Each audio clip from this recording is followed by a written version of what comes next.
भगवान विष्णु के दशावतार की कथा। दोस्तों, ऐसी मान्यता है कि जब भी इस धरा मनुष्य अपने कर्मों से भटककर अधर्म की राह पर चलने लगता है, तब स्वयं विष्णु जी इस धरती पर अवतार लेते हैं। श्रीमद् भागवत गीता में भी श्री कृष्ण जी ने इस बात की पुष्टि की है। अर्थात जब जब धर्म की हानि और अधर्म का उत्थान हो जाता है, तब तब सज्जनों के परित्राण और दुष्टों के विनाश के लिए मैं विभिन्न युगों में उत्पन्न होता हूं। धर्म ग्रंथों के आधार पर भगवान विष्णु ने दशावतार लिए हैं। पहले 3 अवतार सतयुग में, 4 त्रेता युग में, 2 द्वापर युग में और अंतिम 2 इस युग में अवतरित होगा। पहला अवतार मत्स्य अवतार। सबसे पहला भगवान विष्णु का मत्स्य अवतार जो सतयुग में हुआ। पुराणों के अनुसार भगवान श्री हरि विष्णु ने सृष्टि को प्रलय से बचाने के लिए मत्स्य के रूप में पहला अवतार लिया था। यह उनके दशावतार में पहला अवतार माना जाता है। सतयुग के अंत में राजा सत्यव्रत हुए थे। एक दिन राजा सत्यव्रत नदी में स्नान करके भगवान सूर्य को जलांजलि दे रहे थे। तभी उनकी अंजलि में एक छोटी सी मछली आ गई। उन्होंने सोचा कि इसे वापस जल में डाल दूं, लेकिन मछली ने राजा से कहा, आप मुझे जल में मत डालिए, वरना बड़ी मछलियां मुझे खा जाएंगी। तब राजा सत्यव्रत ने उस मछली को अपने राजमहल में रख लिया। जब मछली एक दिन में बड़ी हो गई, तब राजा ने उसे अपने सरोवर में रख दिया। लेकिन शीघ्र ही मछली और बड़ी हो गई। राजा को समझ में आ गया कि यह कोई साधारण जीव नहीं है। उन्होंने उस मछली से अपने वास्तविक स्वरूप में आने की प्रार्थना की। राजा की प्रार्थना को सुनकर साक्षात 4 भुजाधारी भगवान श्री हरि विष्णु प्रकट हुए। उन्होंने कहा कि यह मेरा मत्स्य अवतार है। भगवान ने सत्यव्रत से कहा, सुनो सत्यव्रत, आज से 7 दिन बाद प्रलय होगी। संपूर्ण लोक जल में डूब जाएगा। तब मेरी प्रेरणा से एक विशाल नौका तुम्हारे समीप आएगी। तब तुम सप्तर्षियों, औषधियों, समस्त बीजों व प्राणियों के सूक्ष्म शरीर को लेकर उसमें बैठ जाना। जब तुम्हारी नाव डगमगाने लगेगी, तब मैं इसी मत्स्य रूप में तुम्हारे पास आऊंगा। उस समय तुम वासुकी नाग से उस नाव को मेरे सींग से बांध देना। उस समय तुम जो प्रश्न पूछोगे, तब मैं तुम्हें उत्तर दूंगा। इससे मेरी वास्तविक महिमा जो परम ब्रह्मा है, तुम्हारे हृदय में प्रकट हो जाएगी। तब समय आने पर मत्स्य रूप धारण करके भगवान विष्णु ने राजा सत्यव्रत को तत्व ज्ञान का उपदेश दिया। इस सृष्टि को प्रलय के जल से बचाया। भगवान की यह कथा मत्स्य पुराण के नाम से प्रसिद्ध है। दूसरा अवतार वराह अवतार। भगवान विष्णु का वराह अवतार भी सतयुग में हुआ था। धर्म ग्रंथों के अनुसार भगवान विष्णु ने दशावतारों में अपना दूसरा अवतार वराह रूप में लिया था। उनके इस अवतार के साथ कुछ इस प्रकार की कथा जुड़ी हुई है। दैत्य हिरण्याक्ष ने जब पृथ्वी को ले जाकर क्षीर सागर में छुपा दिया, तब देवताओं की प्रार्थना पर भगवान विष्णु ब्रह्मा की नाक से वराह के रूप में प्रकट हुए। भगवान विष्णु के इस रूप को देखकर सभी देवी देवताओं ने उनकी स्तुति की। सबके आग्रह पर भगवान वराह ने पृथ्वी को ढूंढना शुरू किया। अपनी थूथनी की सहायता से उन्होंने पृथ्वी का पता लगा लिया। फिर समुद्र के अंदर जाकर अपने दांतों के ऊपर पृथ्वी को रखकर बाहर निकल आए। जब हिरण्याक्ष ने यह देखा तो उसने वराह रूपी भगवान विष्णु को युद्ध के लिए ललकारा। दोनों में भीषण युद्ध हुआ। अंत में भगवान वराह ने दैत्य हिरण्याक्ष का वध कर दिया। इसके बाद भगवान वराह ने अपने खुरों से जल को स्तंभित कर पृथ्वी को स्थापित कर दिया। तीसरा अवतार, नरसिंह अवतार। भगवान विष्णु ने नरसिंह अवतार धारण कर अपने भक्त प्रहलाद की रक्षा की। दैत्यों के राजा हिरण्यकश्यप का वध किया। धर्म ग्रंथों के अनुसार दैत्यों का राजा हिरण्यकश्यप अपने आप को भगवान से अधिक शक्तिशाली मानने लगा था।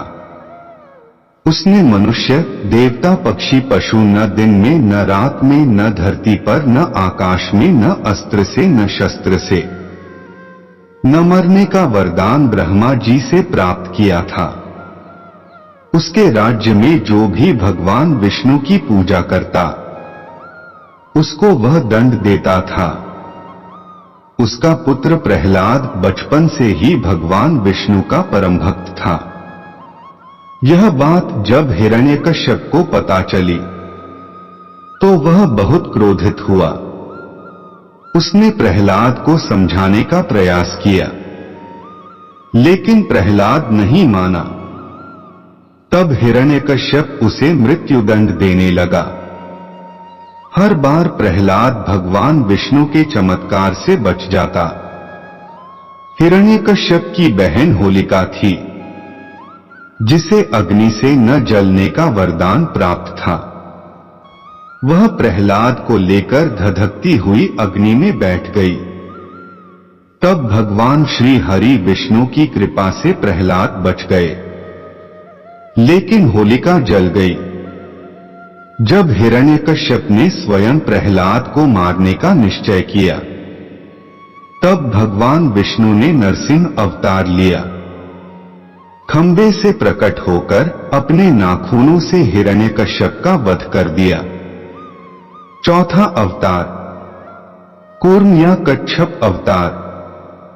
भगवान विष्णु ने इस अवतार में देवताओं और दानवों की सहायता की थी।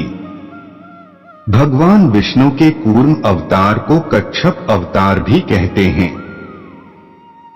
एक बार महर्षि दुर्वासा ने देवताओं के राजा इंद्र को श्राप देकर उसे श्रीहीन कर दिया था। तब इंद्र भगवान विष्णु के पास गए, उनके सहायता मांगी। तब भगवान ने उन्हें समुद्र मंथन करने के लिए कहा। इंद्र भगवान विष्णु के कहे अनुसार दैत्यों और देवताओं के साथ मिलकर समुद्र मंथन करने को तैयार हुए। समुद्र मंथन करने के लिए मंदराचल पर्वत को और नागदेव वासुकी को नेति बनाया गया। देवताओं और दैत्यों ने अपना मतभेद भुलाकर मंदराचल पर्वत को उखाड़ा, फिर उसे समुद्र की ओर ले चले, लेकिन वे उसे दूर तक नहीं ले जा सके। तब भगवान विष्णु ने मंदराचल को समुद्र के तट पर रख दिया। देवता और दैत्य मंदराचल पर्वत को समुद्र में डाला। नागराज वासुकी को नेति बनाकर मंथन करने की कोशिश की, लेकिन मंदराचल के नीचे कोई आधार नहीं था। इस कारण वह समुद्र में डूबने लगा। यह देखकर भगवान विष्णु ने विशाल कछुए का रूप धारण किया। उन्होंने समुद्र में मंदराचल पर्वत को अपनी पीठ पर आधार दिया। भगवान कूर्म की पीठ पर मंदराचल पर्वत तेजी से घूमने लगा। इससे समुद्र मंथन का कार्य पूरा हो गया। पांचवा अवतार, वामन अवतार। भगवान विष्णु का पांचवा वामन अवतार है। सभी देवता त्रेतायुग में जब प्रहलाद के पौत्र दैत्यराज बलि ने स्वर्ग लोक पर अधिकार कर लिया, तब सभी देवता भगवान विष्णु के पास सहायता के लिए पहुंचे। भगवान विष्णु ने कहा कि वे स्वयं देवमाया आदिति के गर्भ से अवतार लेंगे, फिर उन्हें स्वर्ग का राज्य दिलाएंगे। कुछ समय बाद भगवान विष्णु ने वामन के रूप में अवतार लिया। एक बार राजा बलि जब महायज्ञ कर रहे थे, तब भगवान वामन बलि की यज्ञशाला में गए। उन्होंने राजा बलि से 3 पग धरती दान में मांगी। राजा बलि के गुरु शुक्राचार्य भगवान की लीला को समझ गए। उन्होंने बलि को दान देने से मना कर दिया, लेकिन बलि ने भगवान वामन को 3 पग धरती देने का संकल्प कर लिया था। तब भगवान वामन ने विशाल रूप धारण किया। उन्होंने एक पग में धरती और दूसरे पग में स्वर्गलोक को नापा। जब तीसरा पग रखने को कोई स्थान नहीं बचा, तो बलि ने भगवान वामन को अपने सर पर पग रखने को कहा। बलि के सिर पर पग रखने से वह पाताल लोक चला गया। बलि की दानवीरता देखकर भगवान ने उसे पाताल लोक का स्वामी बना दिया। फिर श्रावणी मतवंतर में इंद्र का पद प्रदान करने का वचन दिया। इस प्रकार भगवान वामन ने देवताओं की सहायता की, उन्हें स्वर्ग पुनः लौटाया। 6वां अवतार परशुराम अवतार। भगवान विष्णु का अगला परशुराम अवतार है। भगवान परशुराम के जन्म की कथा कुछ इस प्रकार है। प्राचीन समय में महेशमती नगरी पर शक्तिशाली है यवंशी क्षत्रिय कार्तवीर्य अर्जुन सहस्त्रार्जुन का शासन था। वह बहुत अभिमानी और अत्याचारी था। एक बार अग्निदेव ने उससे भोजन कराने का आग्रह किया। तब सहस्त्रार्जुन ने घमंड में आकर कहा, आप जहां भी चाहे वहां से भोजन प्राप्त कर ले, समस्त पृथ्वी पर मेरा राज्य है। तब अग्निदेव ने वनों को जलाना शुरू कर दिया। एक वन में उसी समय ऋषि आपव तपस्या कर रहे थे। अग्निदेव ने उनके आश्रम को भी जला दिया। इससे क्रोधित होकर ऋषि ने सहस्त्रार्जुन को श्राप दिया, भगवान विष्णु परशुराम के रूप में जन्म लेंगे। न सिर्फ सहस्त्रार्जुन बल्कि समस्त अभिमानी क्षत्रियों का सर्वनाश करेंगे। इस प्रकार भगवान विष्णु ने भार्गव कुल में जमदग्नि के 5वें पुत्र के रूप में जन्म लिया। 7वां अवतार श्री राम अवतार। भगवान विष्णु का 7वां अवतार त्रेतायुग में भगवान श्री राम का अवतार है। त्रेतायुग में राक्षस राज रावण का बहुत आतंक था। सभी देवता उससे डरते थे। उसके वध के लिए भगवान विष्णु ने राजा दशरथ के यहाँ माता कौशल्या के गर्भ से पुत्र के रूप में जन्म लिया। इस अवतार में भगवान विष्णु ने अनेक राक्षसों का वध किया। मर्यादा का पालन करते हुए वह मर्यादा पुरुषोत्तम श्री राम कहलाए। भगवान श्री राम पिता के कहने पर वनवास गए। वनवास भोगते समय रावण उनकी पत्नी सीता को हरण करके ले गया। सीता की खोज में भगवान लंका तक पहुंचे। वहां भगवान श्री राम और रावण का घोर युद्ध हुआ, जिसमें रावण मारा गया। इस प्रकार भगवान विष्णु ने राम के रूप में अवतार लेकर देवताओं को भयमुक्त किया। 8वां अवतार श्री कृष्ण अवतार। द्वापर युग में भगवान विष्णु ने श्री कृष्ण के रूप में अवतार लिया। उन्होंने अधर्मियों का नाश किया। भगवान श्री कृष्ण का जन्म मथुरा के कारागार में हुआ। उनके पिता का नाम वासुदेव था। उनकी माता का नाम देवकी था। भगवान श्री कृष्ण ने इस अवतार में अनेक चमत्कार किए।